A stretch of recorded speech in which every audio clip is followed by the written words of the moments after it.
Welcome to the Faithful Fathering Podcast. This is Rick Wirtz, founder and president of Faithful Fathering, where we encourage and equip dads to be faithful fathers. That's the dad you're called to be. That's the dad the next generation needs to see.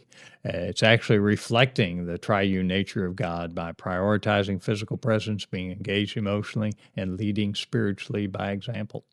In this podcast series, we're dealing with questions from you, dads. This is, we're emulating, I'm blessed to be involved with KHCB, the oldest Christian radio station here in Houston. It can be located at 105.7 on your FM dial or streamed at khcb.org. But I'm blessed to be a regular guest on a program on Thursday mornings, about every couple of months, 10:30 to 11:30. And it's called Vital Issues in the Christian Home, where it's a call-in radio program where dads and moms will call in questions about parenting or about fathering. And it's always a blessing to be in a dialogue with my dear friend, general manager there, Bruce Munsterman, and we just work through those questions. And Robert had the idea that we would incorporate or emulate that in a podcast series. So that's what we're doing here. And Robert, it's a blessing to have you here and to initiate this. I know the scripture we're working from is from Ephesians 6:4, which is to don't exasperate your children, but bring them up in the training and instruction of the Lord. So, of course, that's what we're working to as a ministry. We're working to encourage dads to really understand that if you do that training and instruction in the Lord, everything else will fall into place pretty well. So there's no exasperation other than self-induced. I love that the mission is to encourage and equip dads, because a lot of dads, we're doers, and it feels good to be encouraged. And I think sometimes dads don't get enough encouragement. Yeah, and of course we fall into the tendency to do dad as well instead of be dad. Right. So that's the other dimension. Sure. We're encouraging, equipping dads to be faithful fathers, which is a presence. It's a mindset. It's not always just do. Right. Yeah. Right. So we'll get back to these questions because they keep coming, Rick. We got that's good stuff. Question after question. This one says, how do I react in love instead of frustration after I have already asked my child to do something more than once? I don't understand this question. I never had a child that didn't do something just immediately when I told it to. Just kidding. Man, that's a good question. No, it really requires some introspection, because why does a child not do something? Either they haven't received enough instruction, or they just flat don't want to do it, or Maybe they're no consequences, or they're just confused about what it is exactly you want them to do. Or could they be testing the parents? Maybe there's always that dimension. There's a lot of things they could just be busy in their own mind doing something else. So it isn't an urgent thing. So they're busy to focusing on other things. So. Number one is to get their attention, make sure you have their attention. And number two is understand that what you're asking them to do is expected of them. It's not an option, it's expected of them. And then is there anything that you don't know about to complete this task that I can help you with? It may be a matter of saying, hey, let's do it together then. And once you've done it together, then they understand the task and they go on from there. But I think a lot of times I know myself, just self-deprecating here, but I assume a lot of times that someone knew exactly what I was saying, and that's just not the case. It's like the preacher; he gives 3 sermons every Sunday: the one he gave, the one he meant to give, and then the one you heard. And there's always room for miscommunication, right? And so, in responding in love is really that famous P word, patience. And I know that there's a lot of things the Heavenly Father's told me to do that I kind of drug my tail about, and that's pretty convicting. And His patience with me is unbelievable. Wow. So it's a matter of, and patience doesn't mean tolerance. You're No. not tolerating a behavior or anything else. It's just patience that do they have all the information they need to take the action that you've requested. Good stuff. Next question. How do I respond on report card day, be it a good report or a bad one? I always go get it's age appropriate, right? But a young kid, I'd encourage you go get an ice cream. I knew it. Go I get knew an it was ice cream. And it's not about good or bad. It's just that you have this report card, right? And then you can use that time over ice cream. Say, hey, this window of time in which you are being reported on is history. How do you feel about it? How do you feel Can't do about nothing about that one. Right. What are we going to do moving forward? Do you feel you did your best? Do Do you feel did your you best? accomplished what you wanted to accomplish? What would you like to do differently? And how are we going to approach the next window of time? I love it. I So love it. that's for the young kid. With an older child, I think it's a matter of it may require a little bit more money. Maybe take your daughter out on a date or take your son to a ball game. But use the windshield time or use the time to say, hey, let's talk about that grade in algebra. Or tell me about it. What are you struggling with? How can I help? How can I help? What do we need to do as parents to come beside you to encourage you a little bit better? Or just, man, you knocked it out of the park. How are you going to handle that success? Are you going to coast next period, or are you going to realize that this is a gift of yours and you're going to continue to nurture that gift, right? So those are the things. Those are the discussions you can have with an older child. I think I mentioned earlier in a previous podcast that my daughter had a bad grade on an algebra test, and when I said I had failed a test, she said, "No way, there's you." And I said, "It isn't about your performance. It's about how you're going to respond to your performance. And if you're going to double down to do better, or if you're going to continue to nurture a gift to be even better yet, then that's your responsibility. Whatever your giftedness is, continue to build on it. If there are weaknesses, deal with those weaknesses enough to get through." What if there's a giftedness, an obvious gift, but they don't necessarily enjoy it, but they're good at that?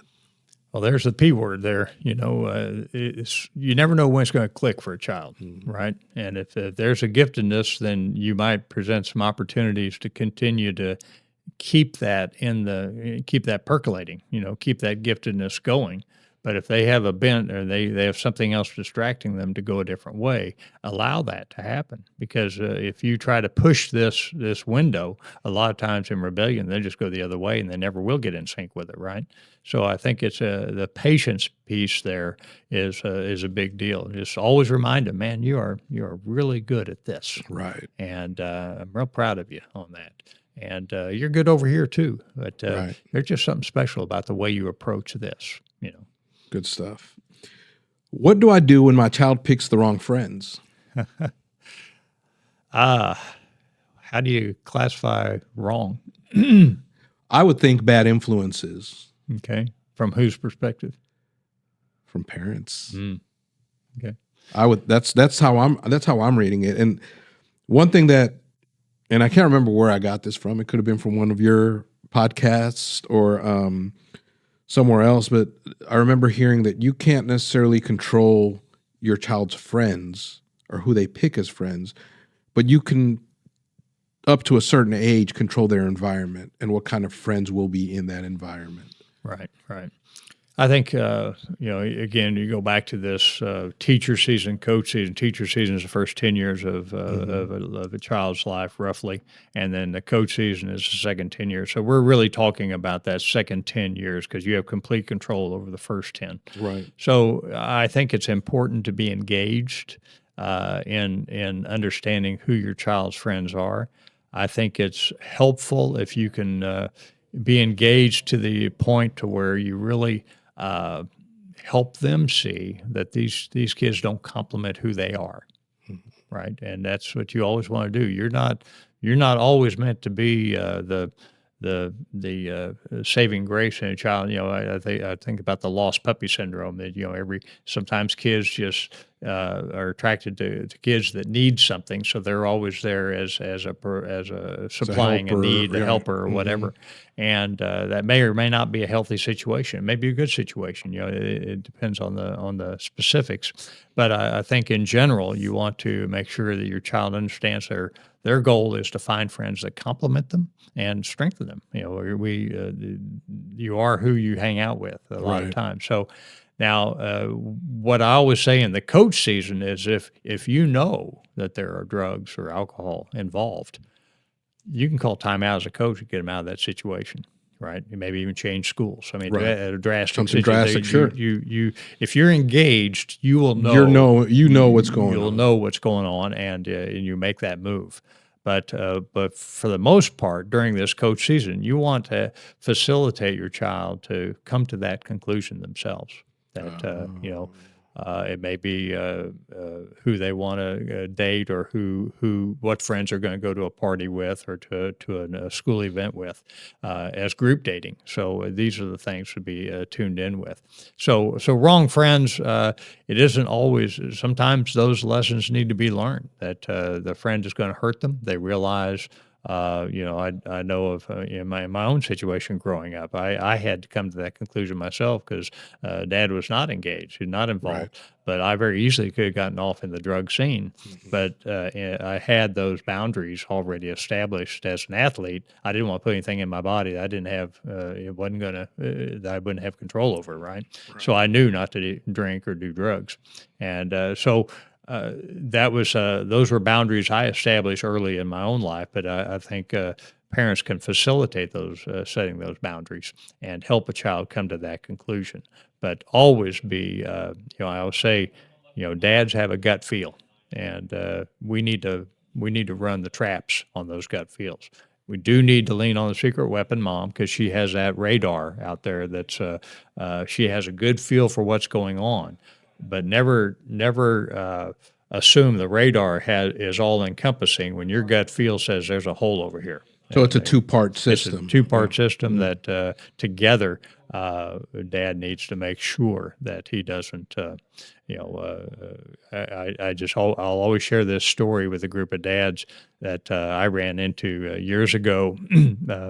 Dad, in tears, shared how he had a gut feel about his daughter, who was a cheerleader, 16-year-old, dating a 20-year-old. And he had a gut feel that this wasn't right, but the mother had said in her radar, said, "Oh, he's a cute boy. He's involved in the youth group. He's doing this and this and this and whatever. He's a good kid."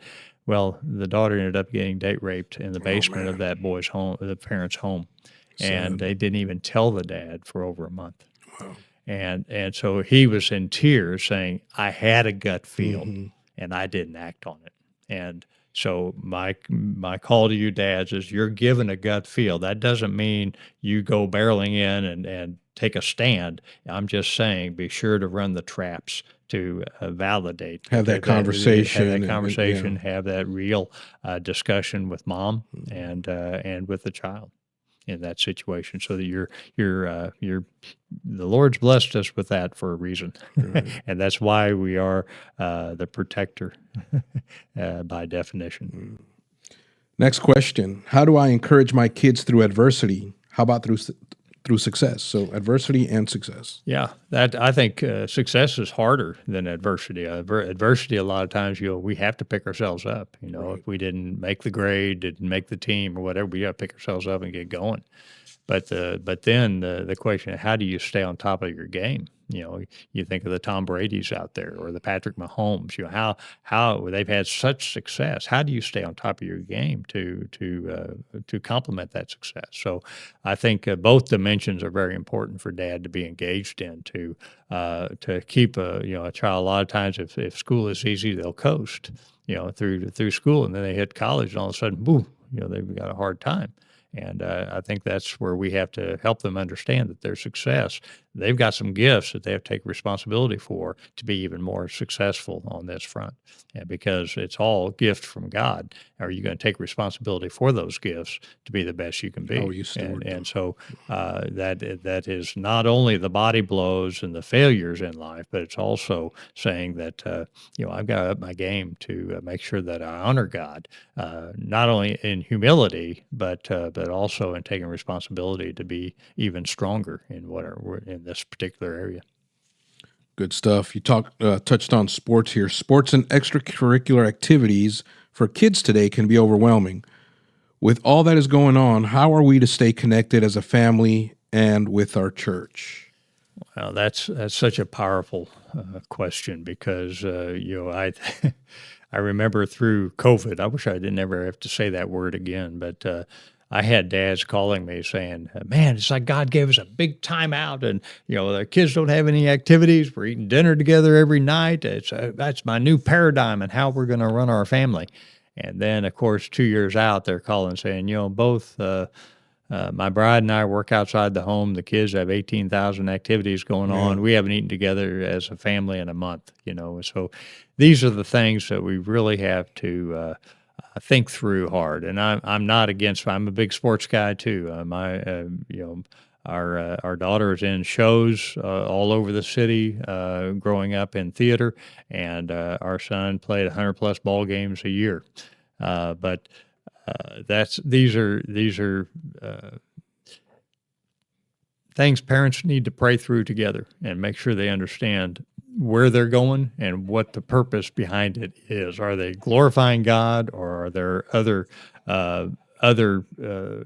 priorities that are percolating up that may not be maybe trying to glorify us instead of God? So I think in that you really have to sit down together as husband and wife, have that dialogue with a calendar in front of you, with all your activities, all your commitments, including work and travel and everything else, and pray through what's going on. Is this where we want to be? Are we able to prioritize? I know friends that say on their select ball team they're not playing on Sunday mornings.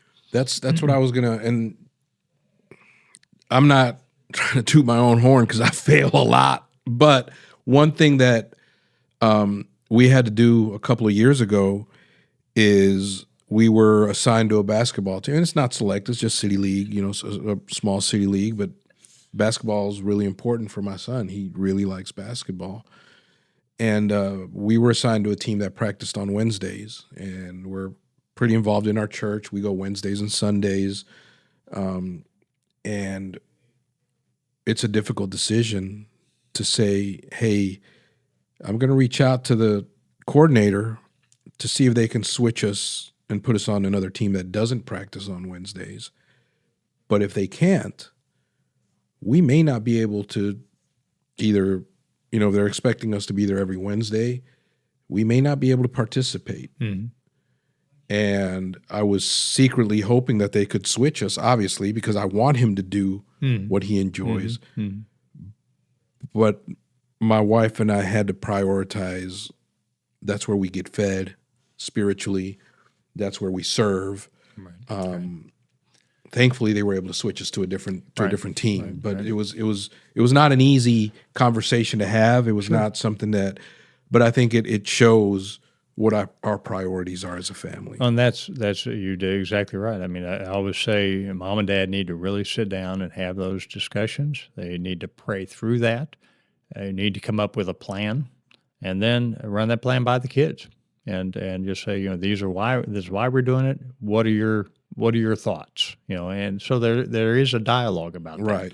But it for me, sometimes it's as simple as cutting out a hobby that's taking time away from, what you're trying to do is create margin to where you can have that family time, dinner, and you can have your time for worship in church. So you're prioritizing? You're prioritizing, right? Yeah, the P word. You're not balancing. You're not balancing. You're prioritizing. But you are trying to create that margin to where that time is available. And Right. and if you're going 9 ways a Sunday and you're not sitting down having those conversations, mapping out what those commitments are, then only then can you start to know where to say no. Mm. Where do we need to say no? What do we need to drop out? And it may be for me is dropping out, some other interests in other sports or other activities, other hobbies. Right. It may be as simple as that to just drop out some other things that were keeping me busy away from family. And that's an easy adjustment to make for the 15 years we have with our kids, right?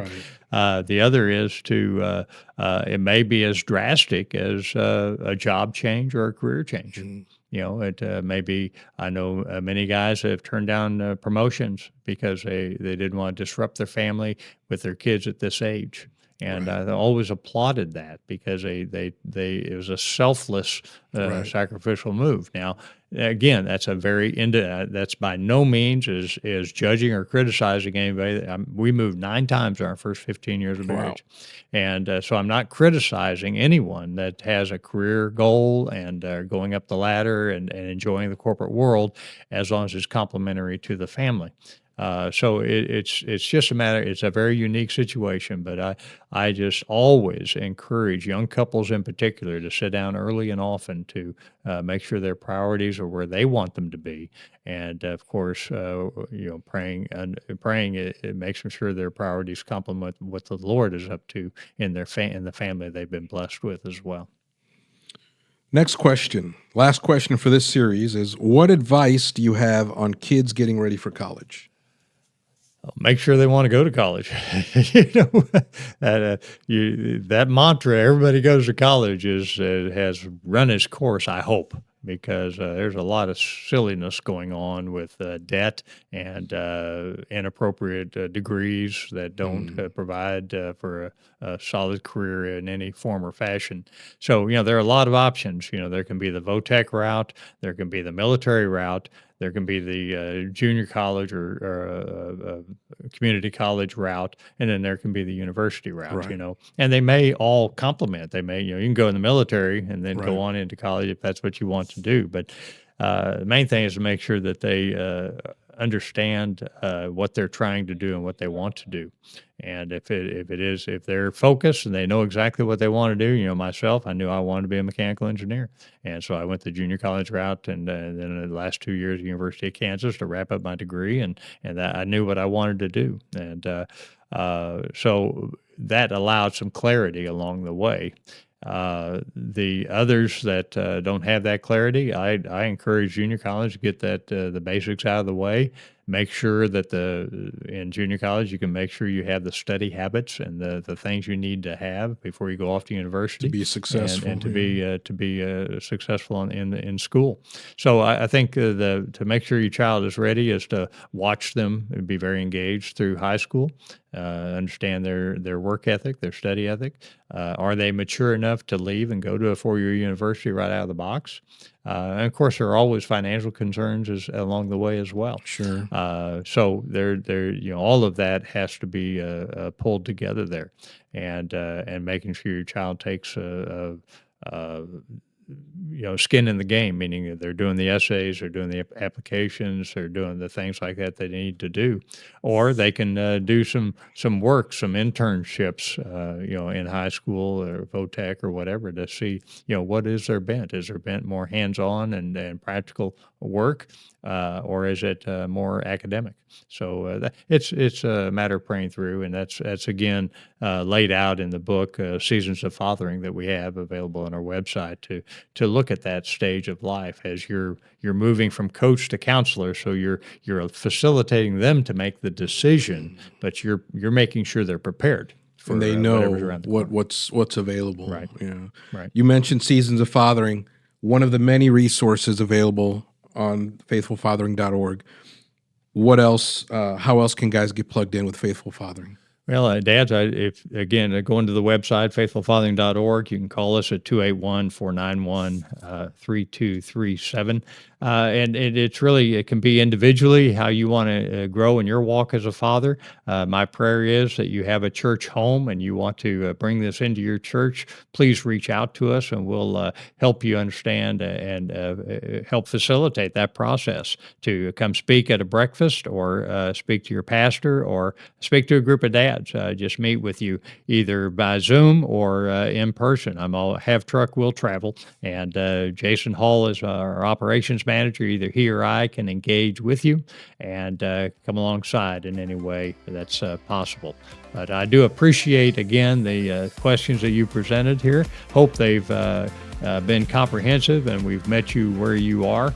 And if not, please make a comment in the section below or email us and just drop us a line. Say, hey, please do another podcast on this topic, and we'll do our best to do that. In the meantime, just keep up the good work. Lean on that secret weapon, Mom, and continue to grow as the dad you're called to be, the dad your kids need to see. God bless, Godspeed.